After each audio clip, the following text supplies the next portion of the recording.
Hi, I'm Dr. Samuel Allen Alexander, mathematician and philosopher, still here, and I'm going to continue work on this paper, tentatively called The Third Eye and the Third Hand. This is a sequel to my paper, Did Socrates Know How to See Your Middle Eye?, which was published in The Reasoner a few years back.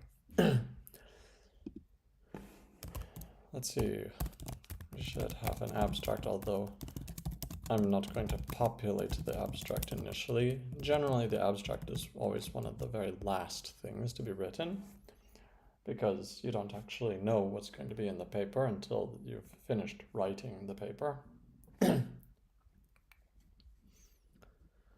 Now let's compile what we wrote last time.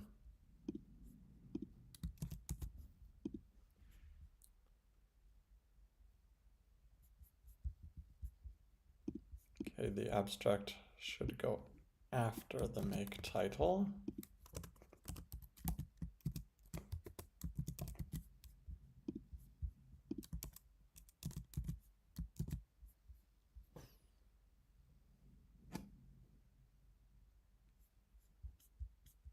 Great, it compiles. Now, while we work on this, let's start getting an AI to create an image of this. I'm going to take this manuscript so far, save it onto my local disk, and then let's go to Nano Banana, paste it in there.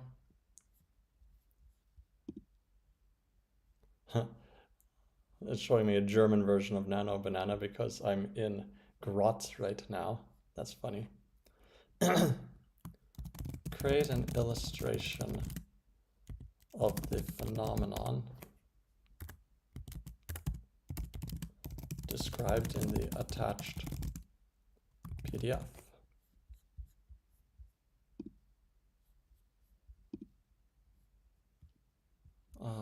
I can't read German. Why is it showing everything in German? I think Google is a little bit overly enthusiastic about detecting where you are and then changing the output accordingly.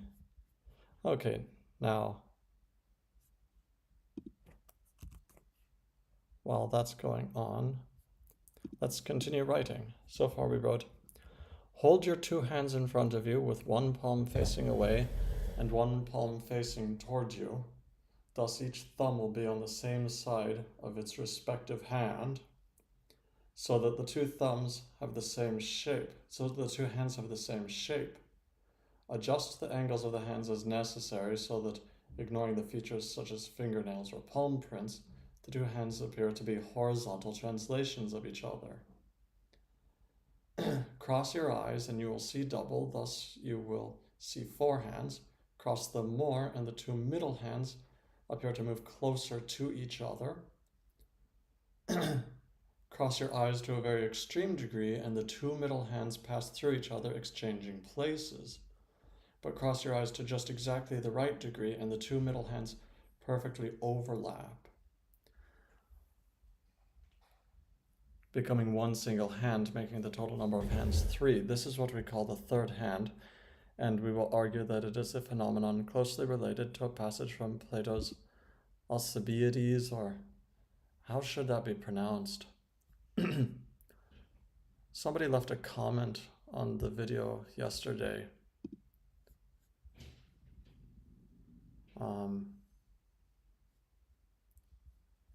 Let me take a look at that comment.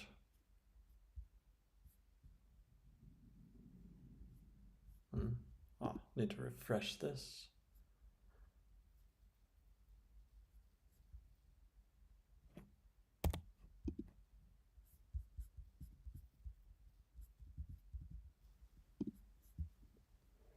Hello, I'm Dr. Samuel Allen Alexander, mathematician and Yeah, yesterday iPonder said Alcibiades is how a Greek would say it. Alcibiades. That's actually pretty close to how I've been saying it. For some reason, the dictionary I consulted yesterday was saying that the C should sound like an S, Alcibiades, which, yeah, that doesn't really make any sense. Anyway, let's see what the AI created for the illustration. That's not exactly what I wanted. Make, no, that it's so far, so I'm just gonna restart it. Create an illustration. It should be a cartoony sort of illustration with an overhead view of the person performing the experiment, with lines going from their eyes to their hands, showing where their eyes are pointing and showing where each eye is pointing, and a thought bubble showing what the person subjectively sees.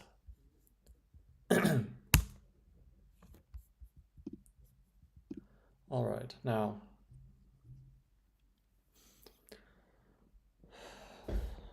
what I want to do is so I've started the paper with a description of the thought experiment, and now I want to relate it to the previous paper. And so I'm going to describe the previous paper. I'll say, in our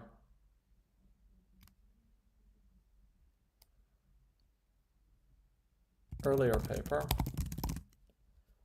we speculated that a certain visual phenomenon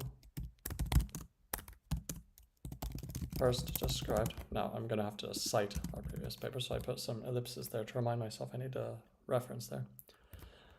We speculated that a certain visual phenomenon first described by Gallagher and Tsuchiya, and again I need to cite them, and let me put SP question mark here because I'm not sure if I spelled their names correctly. We speculated that a certain visual phenomenon first described by Gallagher and Tsuchiya might have been known to Socrates.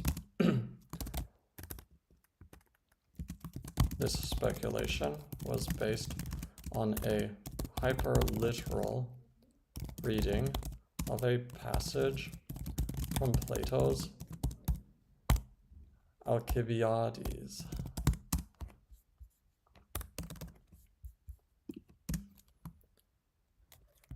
In the present paper, we speculate, well, let's see.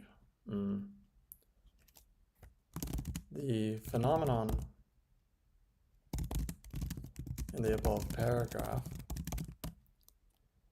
is a variation of the earlier phenomenon.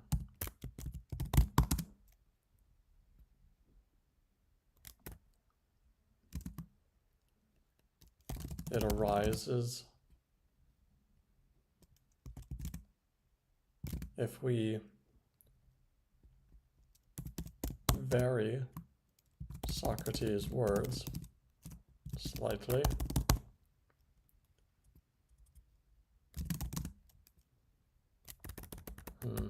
So what I'm trying to say is Socrates said some certain words. What if I just type out what I'm trying to say? Socrates spoke certain words in the Alcibiades, which, if taken literally, lead to the earlier phenomenon, a variation of those words if taken literally, lead to the new phenomenon. Socrates' original words in the Alcibiades are as follows.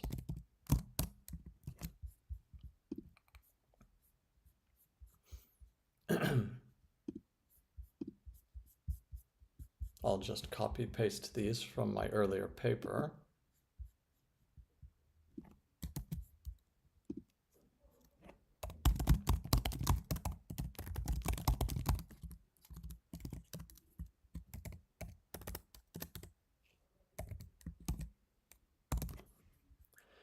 If the inscription took our eyes to be men and advised them, see thyself, how would we understand such advice?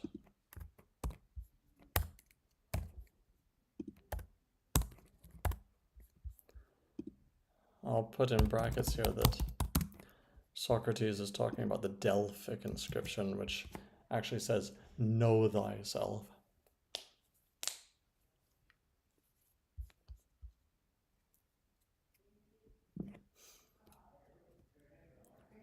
Since, in the above thought experiment, each eye, emphasis, individually is instructed to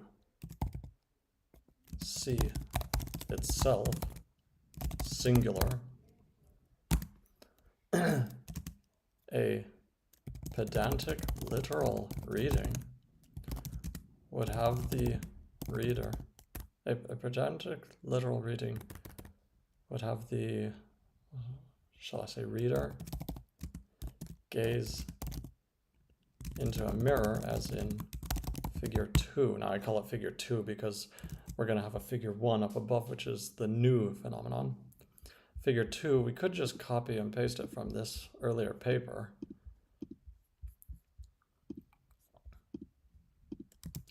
Since in the above thought experiment each eye individually is instructed to see itself singular, a pedantic literal reading would have the reader gaze into a mirror, as in figure 2, parentheses, so as to direct each eye at itself.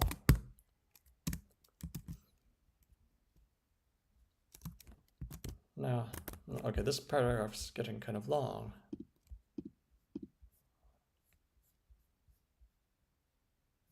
We should start a new paragraph where it says Socrates' original words. Okay. A pedantic literal reading would have the reader gaze into a mirror, as in figure 2, so as to direct each eye at itself. Now, whenever your two eyes each see something similar looking, those two similar looking things are fused in your subjective vision, thus,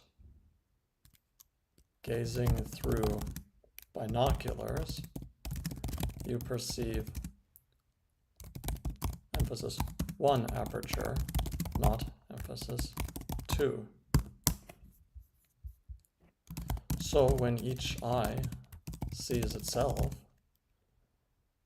since those two selves look similar, they are fused, resulting in a single fused eye.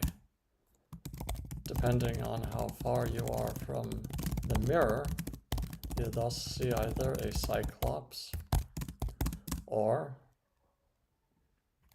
you see three eyes. See figure.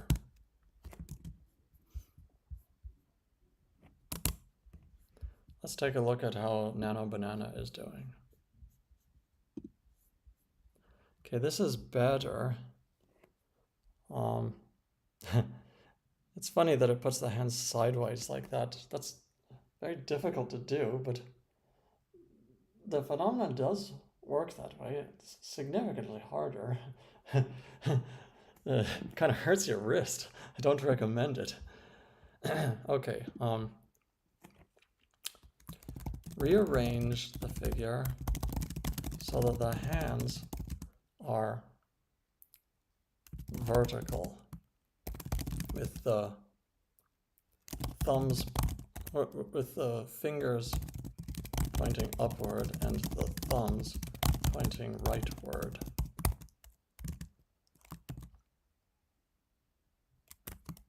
Rearrange it so we are, so the character is facing north and we are looking, oh, well, actually, you know, in my original paper, the character is facing north, but there's also the mirror. Yeah, and here we don't have the mirror. So, because we don't need the mirror, see, I drew it originally facing north because then the mirror. So it actually is better to have the character facing south, as Nano Banana made the character face, because there's no mirror requirement. On the other hand, having the character face north would make the figure more consistent with the figure with the mirror. For now, let's go with the consistency. So the character is facing north and we are looking from behind and see the back of the back/top of the character's head, but we see his eyes bulging forward and we see his nose.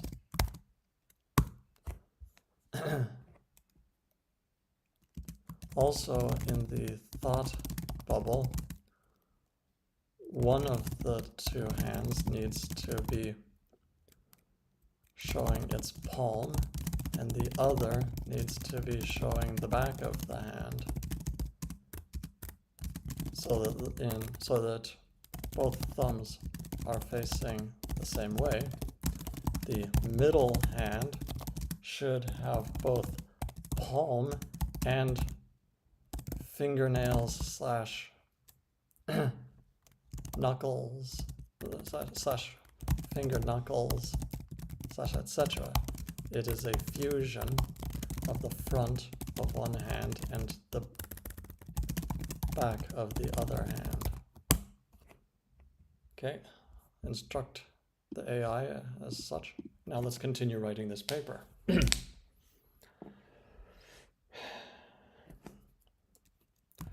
We vary Socrates' words as follows.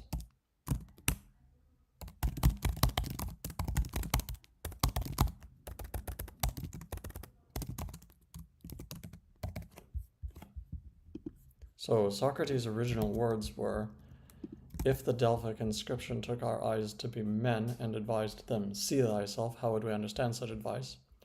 In the variation, it says, if the Delphic inscription took our left and right halves to be men and advised them, see thyself, how would you understand such advice?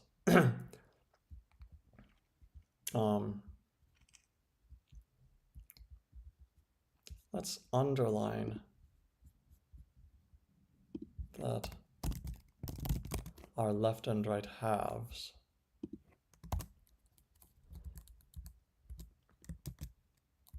so as to emphasize where the difference is.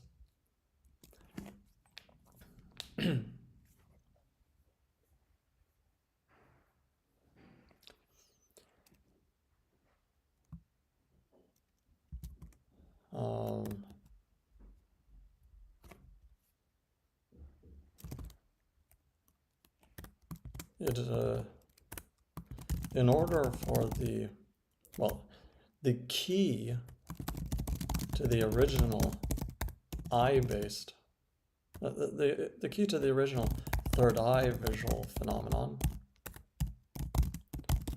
hinges on the two targets, hinges on fusion, which requires that each eye sees something of equal shape, which requires that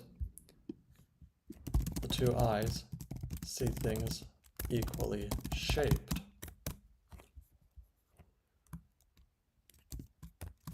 Your left and right halves are not equally shaped, but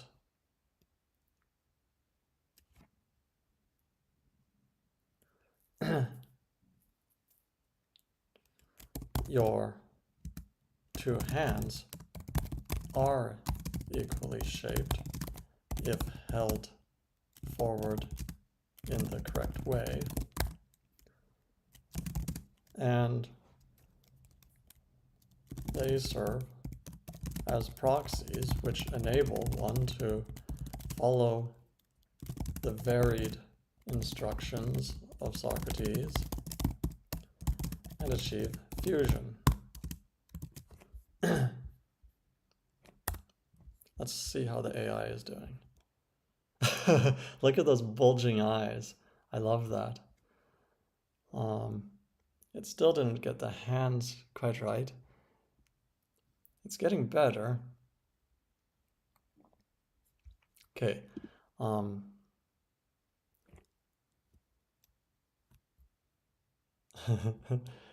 This really pushes the AI to its limits because, you know, well, it's such a weird experiment. So let's see, how are we gonna instruct it? You have the hands wrong. The left hand inside the thought bubble ought to have its thumb on its right side, so that it has the exact same shape as the other hand in the thought bubble. Also, move the leftmost and rightmost hands in the thought bubble further away from each other so that neither one of them overlaps the middle hand.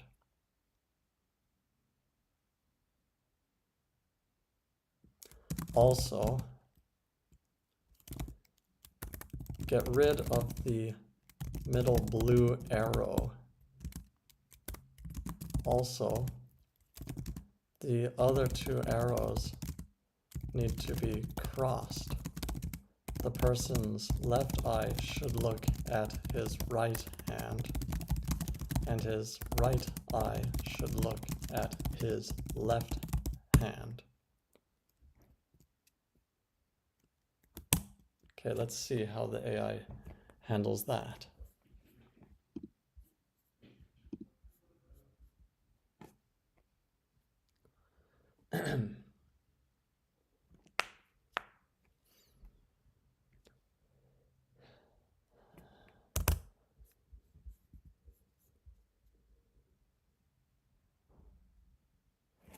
Now, when Socrates gave us this thought experiment, he did so in response to Alcibiades' request for how one might see the soul. This aspect was not explored in our earlier paper, so we will remark about it here.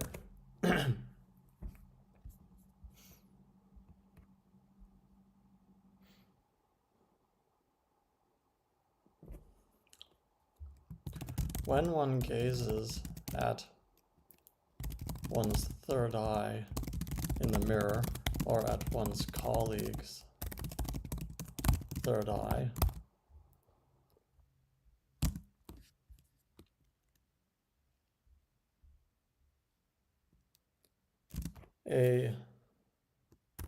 another phenomenon occurs seemingly randomly at intervals.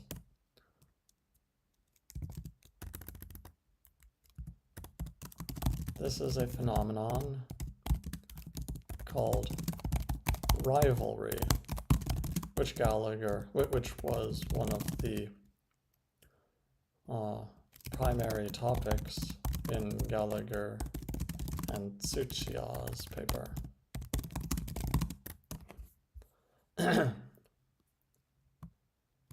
Occasionally, one eye or the other will dominate, causing the third eye illusion to waver, turning into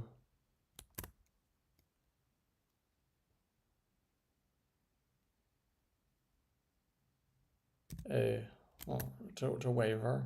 Well, let's just leave it at that. Or maybe I'll fill in more details later. Semicolon. Sometimes both sides of the 3-eye image fade out simultaneously, leaving only the middle eye.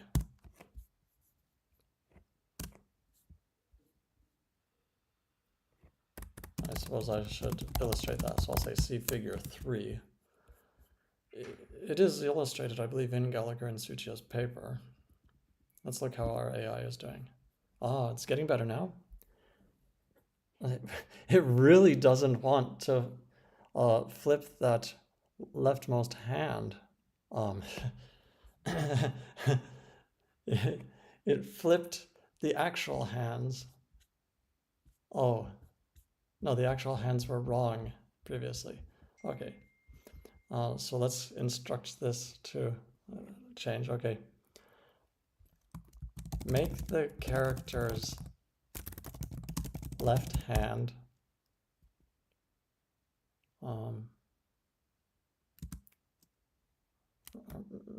let's say twist the character's left hand so that his palm is facing him.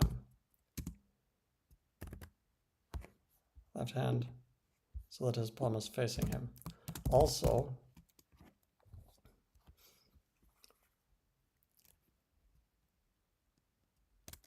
apply a horizontal mirror transformation to the thought bubble's right hand so that the right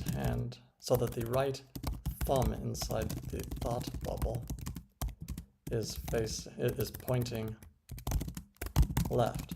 So when you're done, all 4 thumbs, the 2 real thumbs and the 2 thumbs in the thought bubble, should all be pointing left.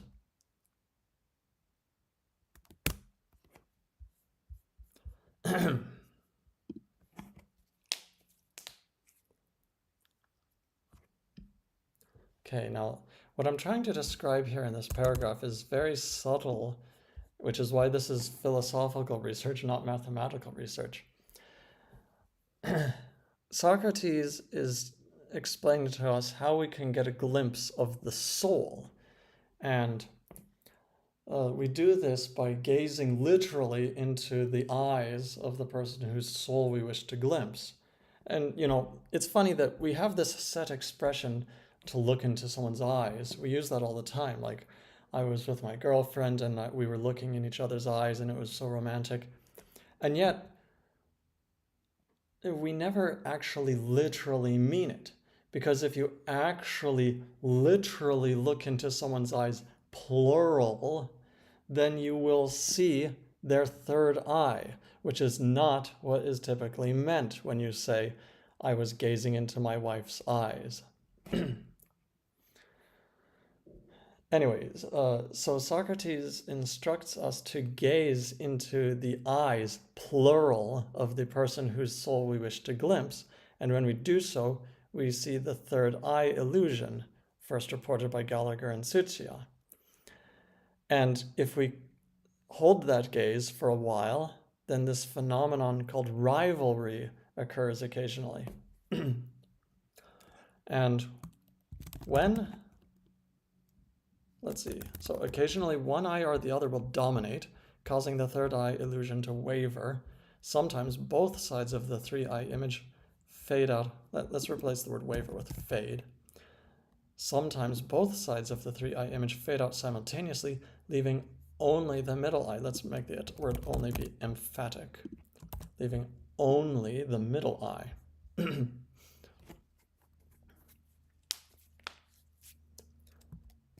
During these brief moments, when we glimpse the middle eye alone,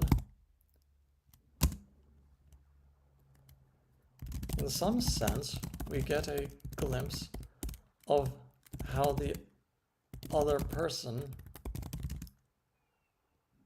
subjectively sees themselves. For as you gaze through your 2 eyes right now, you do not perceive 2 apertures in your face. You perceive 1.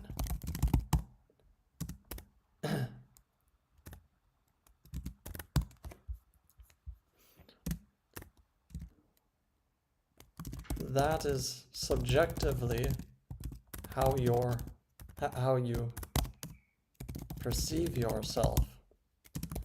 In parentheses, of course, rationally, you know that you have 2 eyes, but that is not subjectively what your 2 eyes see as you look around the room.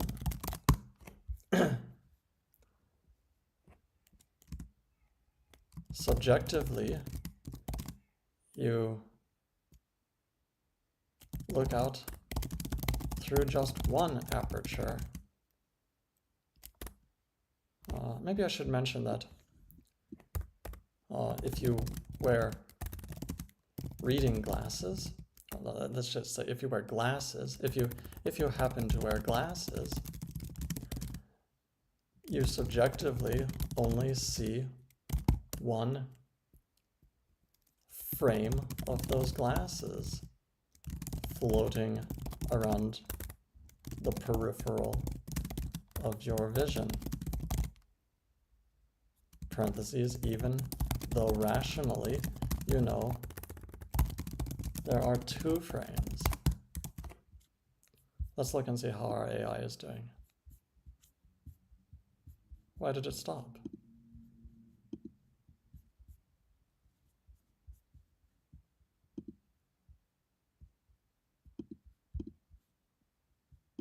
How do I make it go again?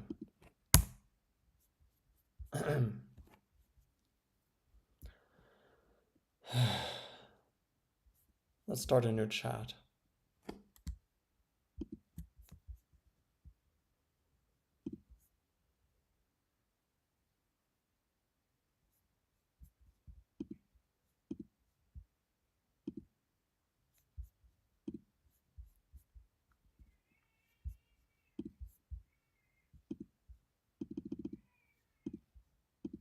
Upload the PDF.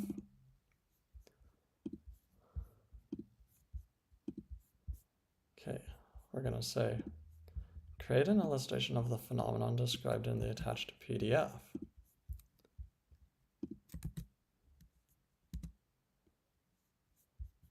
And then we're going to say, the hands are vertical.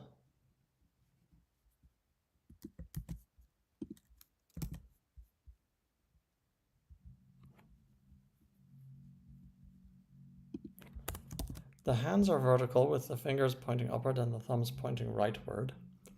Arrange it so the character is facing north and we are looking from behind and see the back/top of the character's head, but we see his eyes bulging forward and we see his nose.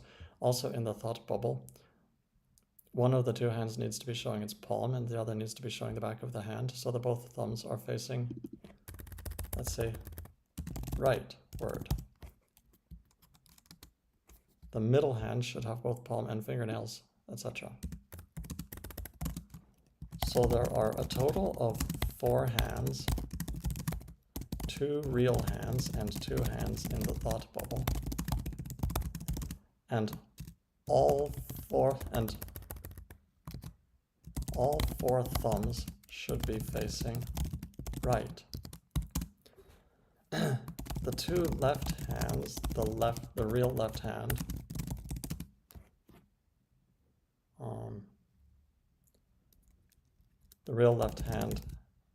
and the, well, let's see.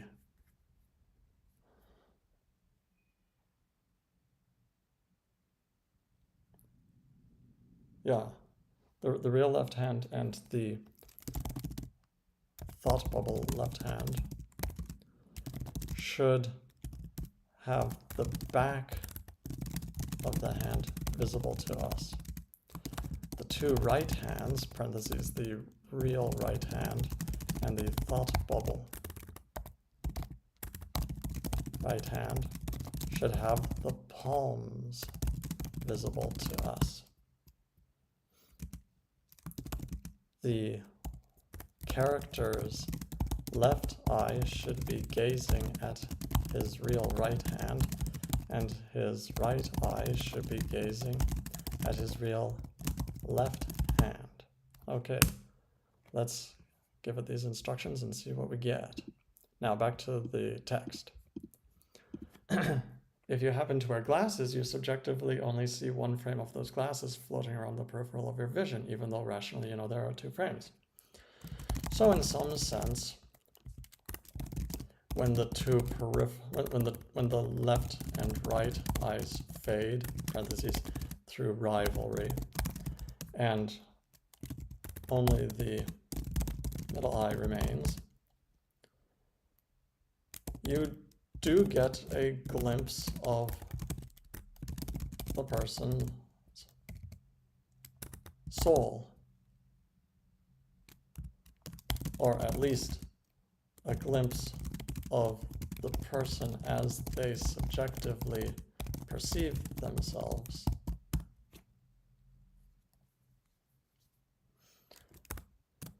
Parentheses, which perhaps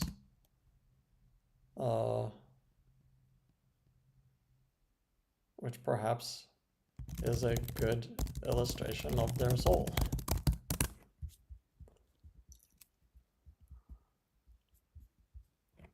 Next paragraph.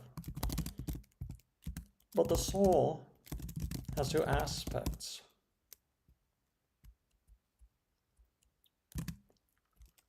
As described. But the soul has 2 aspects. The soul knows, and the soul acts.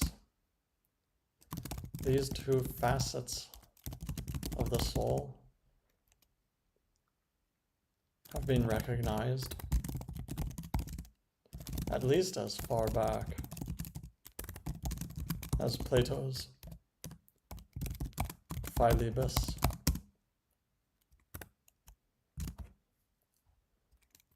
possibly even as far back as the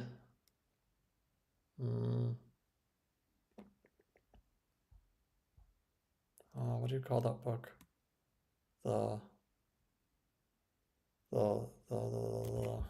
The name is slipping my mind. Hindu book where Krishna is a charioteer. Bhagavad Gita, which I'm sure I'm mispronouncing. Possibly even as far back as the Bhagavad Gita.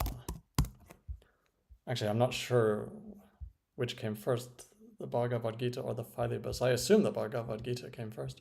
Anyway, I'll sort out these details more later. This is just a rough first sketch. Anyway, but the soul has 2 aspects. The soul knows and the soul acts. These 2 facets of the soul have been recognized at least as far back as Plato's Philebus, possibly even as far back as the Bhagavad Gita.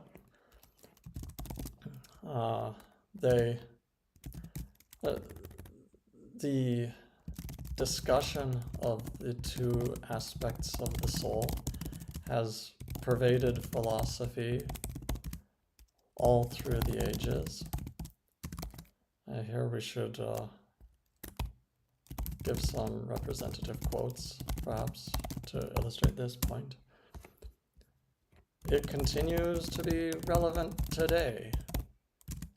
in discussions of AI, colon.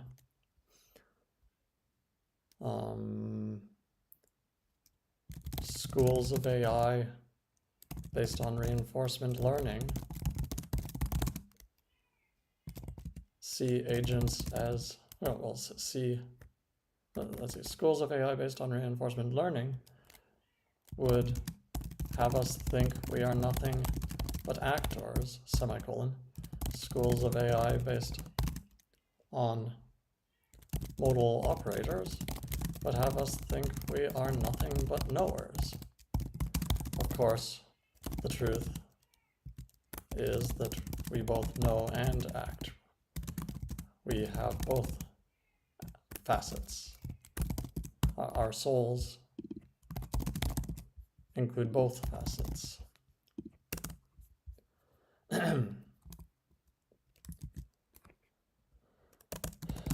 We speculate that the glimpse of the soul seen through the third eye illusion is a glimpse of the knowing aspect of the soul.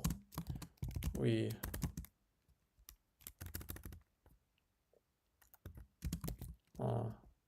parentheses, or perhaps more accurately, of the subjective percepting aspect of the soul, which is the same thing if you follow David Hume. Sort of a philosophical joke there.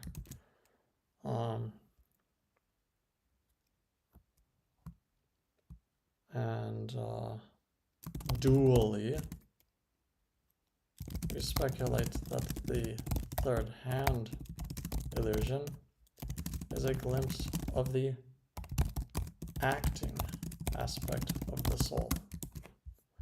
Let's take a look at how Nano Banana is doing. Look at that ridiculous.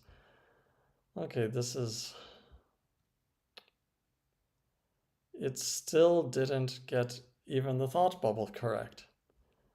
You know you're describing something novel when the AI is totally unable to get it right.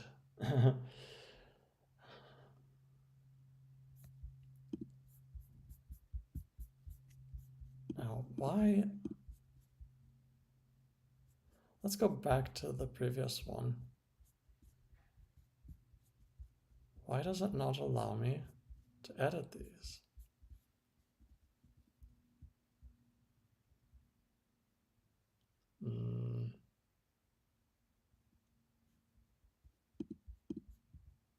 Why is the edit button disabled? What happens if I refresh?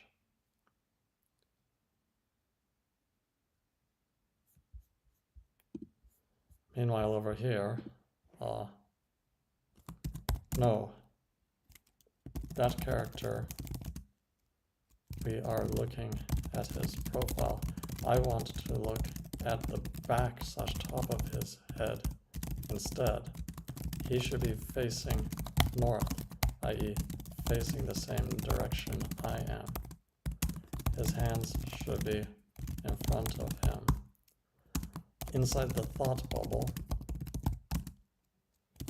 the left hand's thumb should be pointing rightward, and the middle hand should only have one thumb, not two, and that one thumb should be pointing rightward.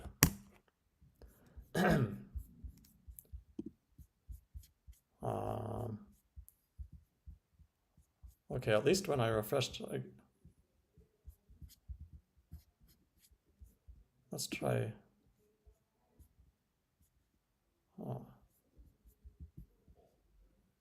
Yeah, I think this might be making some progress. Okay, now back to the text. Okay, now I'm at a fork in the road here. Should I talk more about this business of the souls and the acting and so on? Or should I talk some about the crazy, trippy properties that the third hand has? Or should I try to do both? Well, I think I should probably talk about the crazy, trippy properties that the third hand has. Because I think that's what the reader's really interested in, even though that's not the most directly tied to the philosophy in question. See, this paper kind of...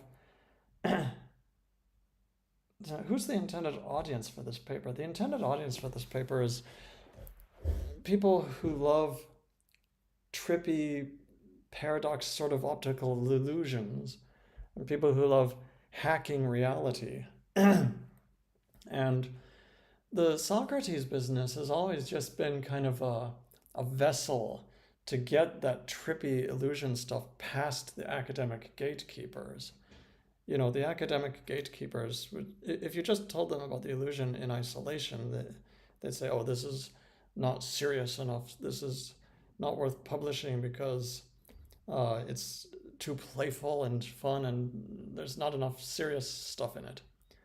And that's why we have all the Socrates stuff, in order to sneak the real payload past the gatekeepers.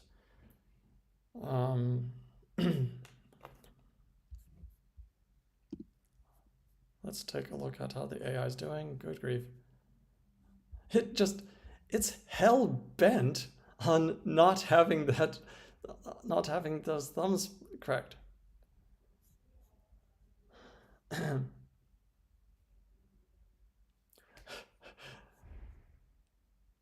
I suppose I could manually flip things. Let's see. Yeah, you know what? We can manually edit the image.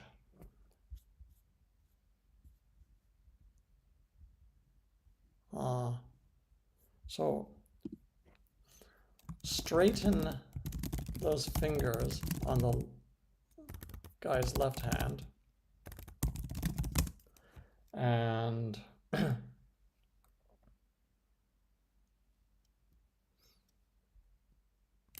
make fingernails visible on the middle hand within the thought bubble.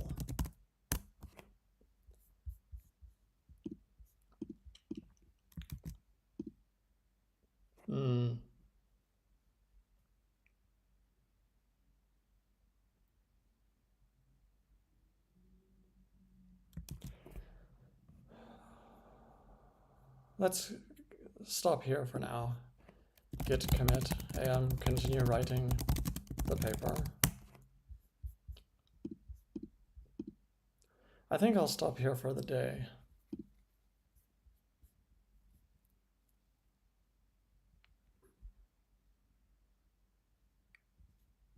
We're getting closer to something usable here, because I can manually flip the hand in the thought bubble in another program. Yeah, anyway, I'm going to stop there for today. I'm Dr. Samuel Alan Alexander, mathematician and philosopher. Please like, comment, and subscribe, and I'll see you in the next video.